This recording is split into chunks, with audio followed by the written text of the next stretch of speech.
It's hot out there, but let's blow them off the line of scrimmage. For thine is the kingdom, and the power, and the glory.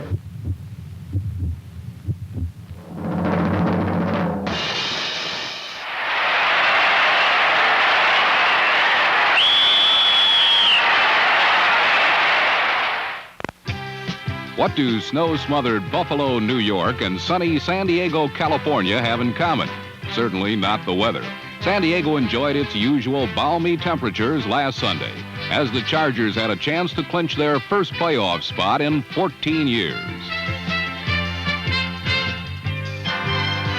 Failing that, they at least wanted to remain one game ahead of their nearest division rivals, the snowbound Denver Broncos, who were visiting Buffalo, a team with playoff aspirations of its own, as the NFL season entered its 14th week with 19 of its 28 teams still in contention for postseason play. Though snowplows swept the artificial surface of Buffalo's rich stadium clean, sub-freezing temperatures kept the playing field rock hard. In a hard-fought game with both teams fighting for playoff berths, the weather conditions would play a vital role.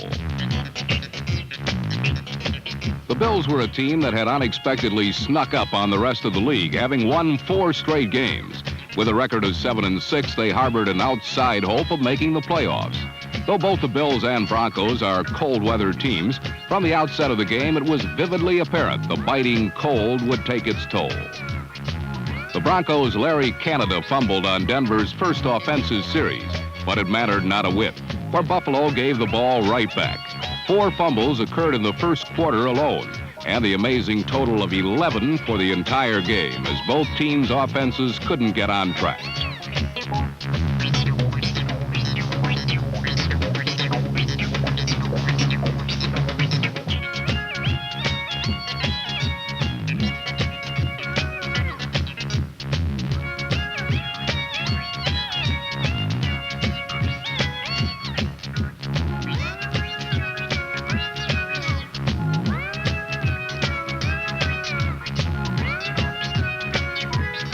The first quarter of this game more and more appeared like an unrehearsed and ragged comedy routine. This lullaby of errors lulled some of the 38,000 fans in the stands, for with one exception, it appeared the quarter would end in a scoreless tie. The one exception occurred when the Bills fumbled at the Broncos' 10, and linebacker Tom Jackson, number 57, stepped over Joe Ferguson's tackle and returned the gift all the way to the Buffalo 20. Even then, the game remained at 0 when the Bills refused any further advancement, or interspersed among a myriad of mistakes, some rock-ribbed defensive play was taking place. Led by Randy Gradishar, it was no surprise the Denver defense was dishing it out. What was unexpected was the furious gang tackling by Buffalo's defensive platoon, as both teams battled on the frozen tundra of Orchard Park.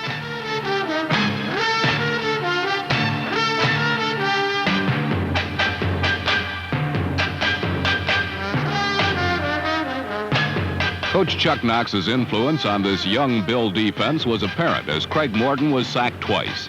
Denver had ranked second in the league in pass protection. Joe Ferguson bit the dust 2 times as both defenses controlled the early tempo of the game. Finally, the Denver defense forced the break that led to the first scoring in the game. Late in the first quarter, near the threshold of his own end zone, Bills quarterback Joe Ferguson had a pass deflected over the middle that Denver's Joe Rizzo managed to grab. It gave the Broncos a first down on the Buffalo's 17.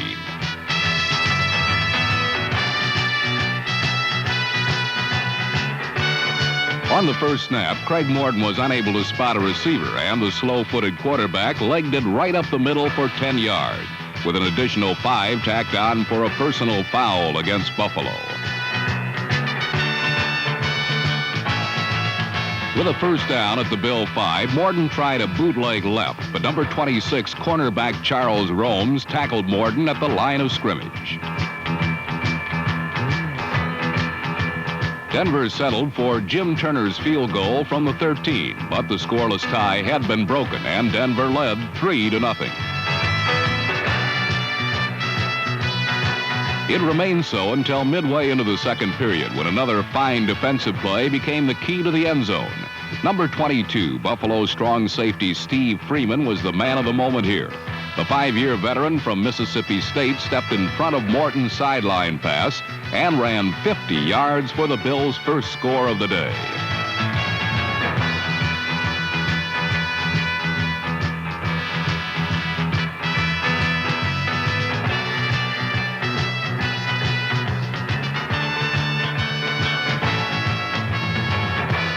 With time running out in the first half and Buffalo fans yelling for more, the Bills went on a 2-minute drill that beat the clock with a field goal that increased their lead to 7 points. At the start of the second half, Joe Ferguson, the leading passer in the American Conference, took his team all the way to the Denver 9 with his short passing game.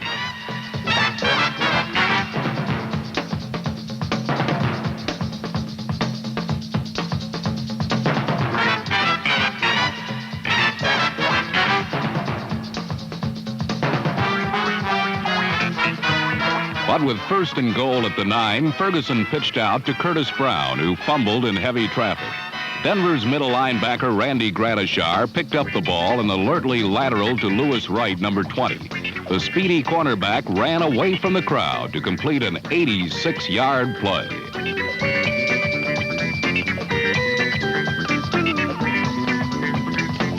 However, the extra point was missed, so Buffalo still prevailed 10-9. With 8 minutes left in the third quarter, the Bronco attack, which had been held to 68 yards total offense to this point, finally exploded.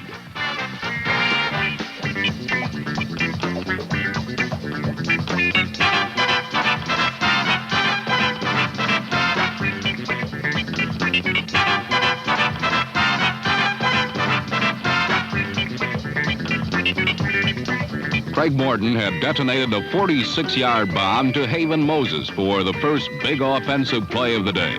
The Bills had blitzed on the pass, but Morton, in the classic response, stepped up into his pocket and threw a perfect spiral to Moses, who made a fine catch in the end zone. For the Broncos' Haven Moses, it was a triumphant return to the city where his pro career began. The pass put Moses over the 7,000-yard receiving mark for his career. Down now by 6, the Bills came roaring back on the passing of Ferguson to number 89, Lou Picone. Picone is an interesting story. Having been deemed expendable by the Jets, the 30-year-old vet from West Liberty State College has found a home in Buffalo. This season, he's replaced injury-prone Bob Chandler and has shocked everyone by averaging nearly 17 yards a catch. Here, Ferguson escaped to find Picone for 22 yards. On the day, he would catch 3 for a total of 60 yards receiving.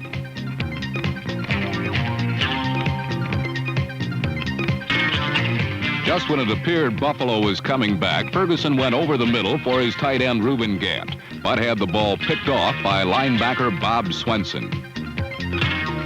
Luckily for Buffalo, Denver had been offsides on the play and the Bills retained possession. Unluckily for them, however, Gant, their big tight end from Oklahoma State, was injured on the play and left the field through for the day. Another casualty in this extremely hard-hitting and hard-fought ball game. During the drive, Joe Ferguson became the first Buffalo quarterback to pass for over 3,000 yards in one season, but he was unable to get his team into the end zone. The Bills called upon Nick Mickemeyer for a 32-yard field goal, which cut the Broncos' margin to 3 points.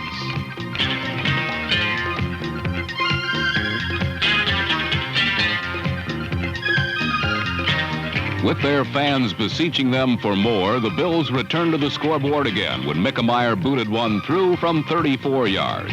It tied the game at 16 with just 2 minutes left to play.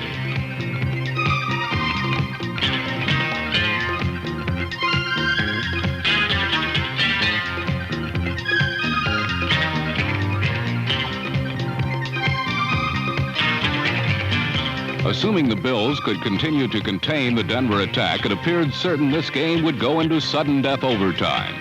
With time winding down to a precious few, Buffalo did hold on one series of downs, but with only 18 seconds showing on the clock, Buffalo had to punt, and the Broncos had one more crack at victory.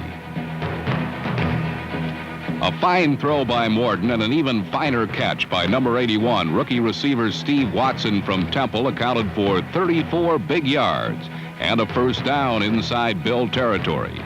8 seconds left now, and Morton lofted a pass to Moses, who stepped out of bounds, stopping the clock with 3 seconds at the Buffalo 11. Morton had taken his team 40 yards in just 15 seconds.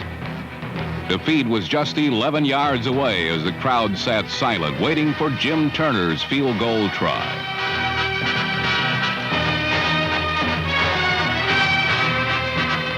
The 16-year veteran proved immune to pressure as his kick won the game for Denver, ending Buffalo's dreams of the playoffs and sending the Broncos into a tie with San Diego for first place in the AFC Western Division.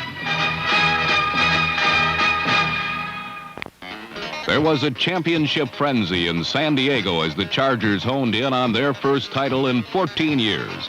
Victory this Sunday seemed to be a lock for the Lightning Bolts, since they faced an Atlanta Falcon team that had long since lost its playoff pulse. However, the downtrodden Falcons refused to play the role of a doormat. A textbook perfect lead block by rookie William Andrews, number 31, sprung open the door to 6 points for number 24, Haskell Stanback, as the Falcons grabbed the upper hand early.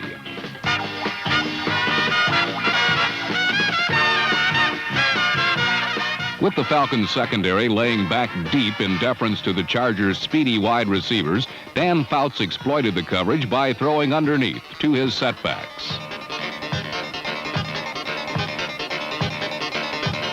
Fouts is an opportunist, and when the opportunity to strike long presented itself, he lobbed a perfect strike to Charlie Joyner, number 18.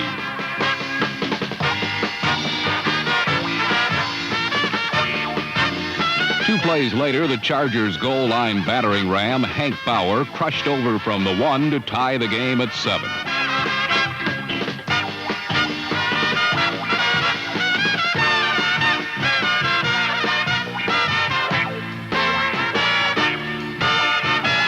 The Falcons secondary, which is considered worse than suspect, allowed Fouts and John Jefferson to play a simple game of pass and catch.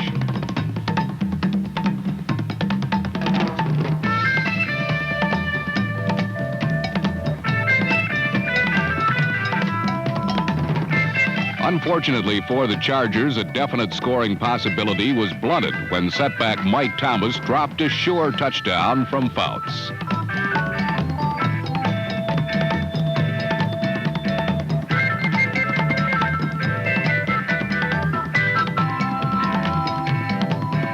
The Falcons' steady diet of losses this season has not been the result of a lack of effort on their part. Their excellence lies in the hands and legs of their wide receivers, Wallace Francis and Alfred Jenkins, number 84.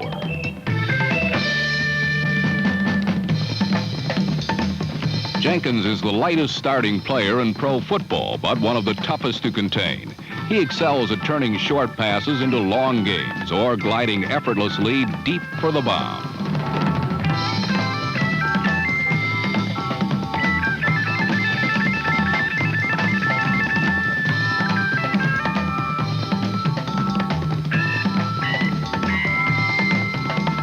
Another look at Jenkins' catch reveals the protection afforded quarterback Steve Bartkowski, something he has sorely lacked throughout the 1979 season.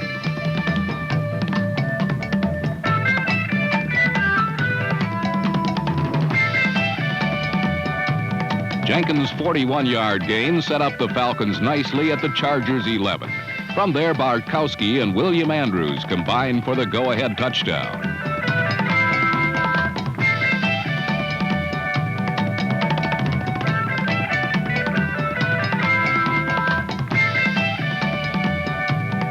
Andrews' score gave Atlanta a 14-10 lead.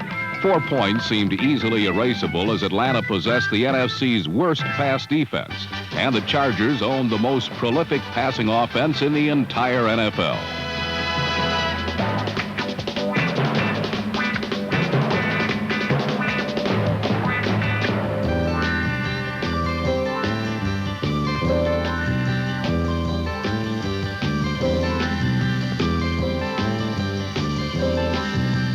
The Chargers' drive for a score was rudely aborted when cornerback Roland Lawrence, number 22, stole the ball off the hip of Charlie Joyner. At 5'9", Lawrence is the incredible shrinking man of a smallish and beleaguered Falcons secondary. However, his pickpocket theft of Joyner preserved Atlanta's lead at the half and caused an already uptight Don Coryell to think about breaking out his worry beads.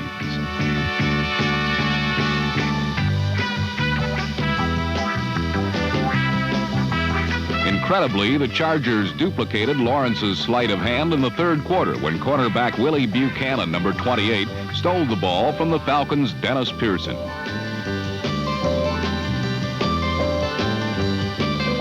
Although Buchanan has lost a step since his halcyon years with the Green Bay Packers, he has cemented a Chargers secondary that was a liability in past seasons. Fouts wasted little time with formalities like running the football. Instead, he whistled a touchdown pass to rookie John Floyd, number 86.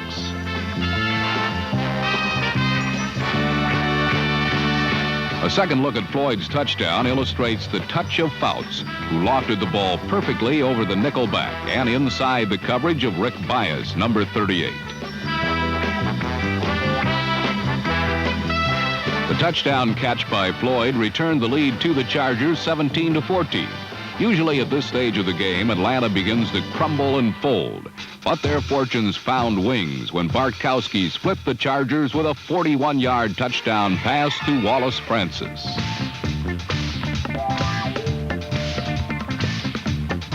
The lead seesawed back to Atlanta 21-17. But with both defenses unable to contain much of anything the offenses tried, it appeared the last team to have the ball would win the game.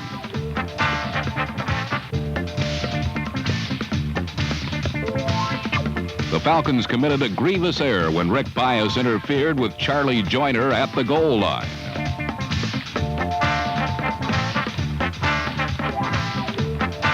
The surprise player for the Chargers all season has been their unheralded setback, Clarence Williams, number 40. With the flow of the play going in one direction, Williams bolted over the unprotected side of the Falcon defense. Williams' 11th rushing score of the season returned the lead to the Chargers 24-21. Suddenly, for the first time in the game, the Charger defense, which has grown into a fearsome unit, began to assert itself. When Bartkowski sought out his underused tight end Jim Mitchell, he found number 51, linebacker Woodrow Lowe, instead.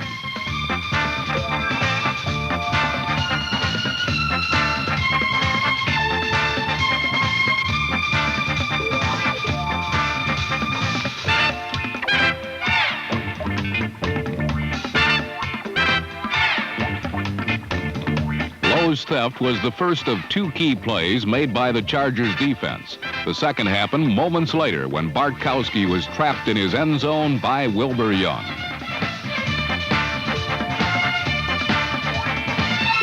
The safety beefed up the Charger lead to 26-21.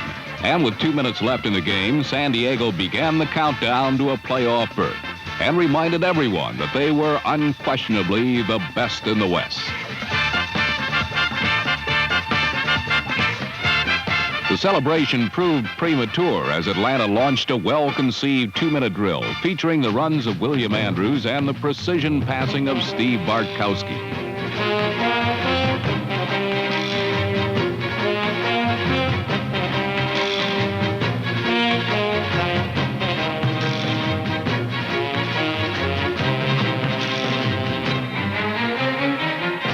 Bartkowski resisted the temptation to impulsively go for broke.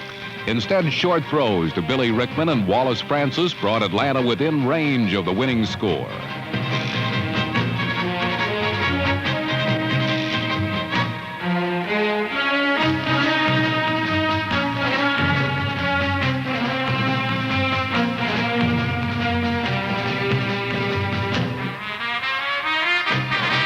Don Coryell sensed the inevitable, which came with 29 seconds left on the clock, and the Falcons on the Chargers' 6-yard line. From there, Bartkowski exploited the single coverage on Wallace Francis.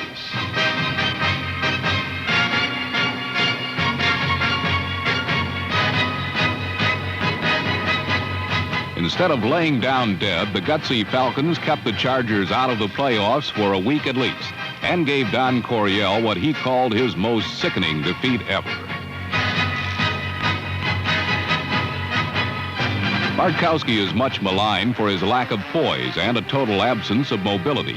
But when he is protected, his touch is as pure as Dan Fouts, and the result just as devastating.